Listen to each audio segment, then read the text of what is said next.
I sat down with the founder of the Charleston School of Protocol and Etiquette to talk about the value of refining your social skills to achieve true success. Check it out.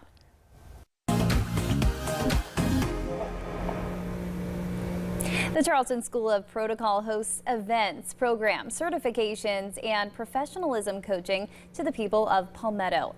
Children and adults alike can refine their social skills critical to achieve true success. I am joined today by national etiquette expert and founder of the Charleston School of Protocol, Cindy Grosso. Welcome, Cindy. Thank you for being here. Absolutely. Thank you. Thanks for having me. Of course. So let's start with the basics. What is etiquette, and is etiquette outdated? Right. You know, it's manners, etiquette, and protocol, and they're actually three different things. Manners are the what to do.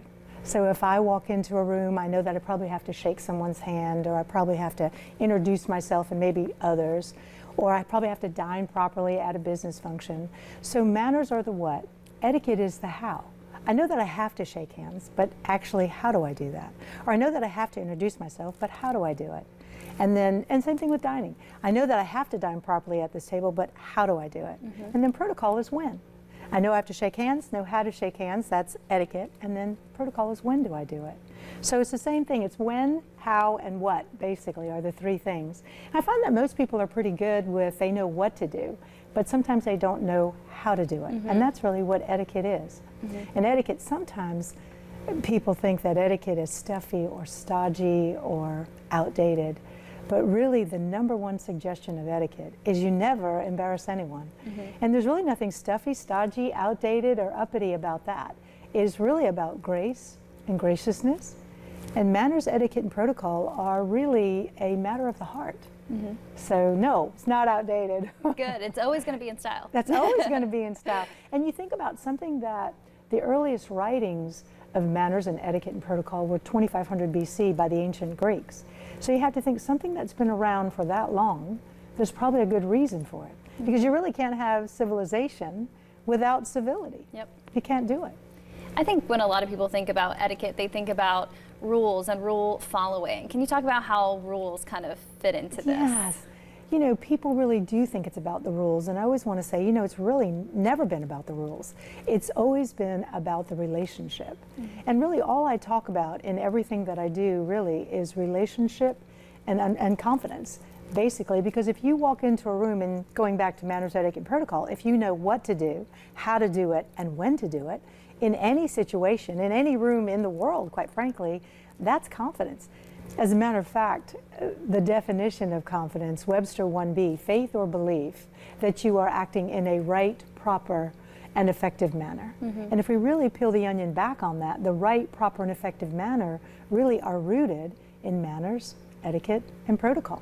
So all of a sudden we start to understand it's not about the rules, it's about me having confidence in my life. And it's the basis of confidence for children. When we teach it to children, it's the basis of confidence in their life.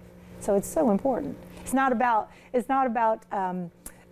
trouble, you know, or they're getting in trouble. They think, oh no, I've got mom's sending me to manners class because I'm in trouble. No, it's the basis of confidence for them. A lot of what you do is helping people become their most successful, confident self. So let's talk about the need for etiquette here and why people need to know this etiquette. Absolutely.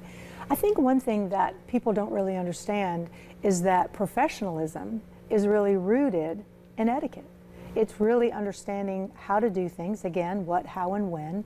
And so really for you to be professional, and that's my whole tag is promoting professionalism. And it's after COVID, after we've seen people returning back to the workforce, there's been this new turn that's just now happening that companies, because for a while, I was thinking, okay, does anybody really care about etiquette anymore? Because we were all at home, now that people are coming back into the workforce, there's now this big turn, this big surge in having people social skills, having them interact with people, interpersonal skills. And that's really what we talk about and what we teach. So again, it's not really about the technical knowledge.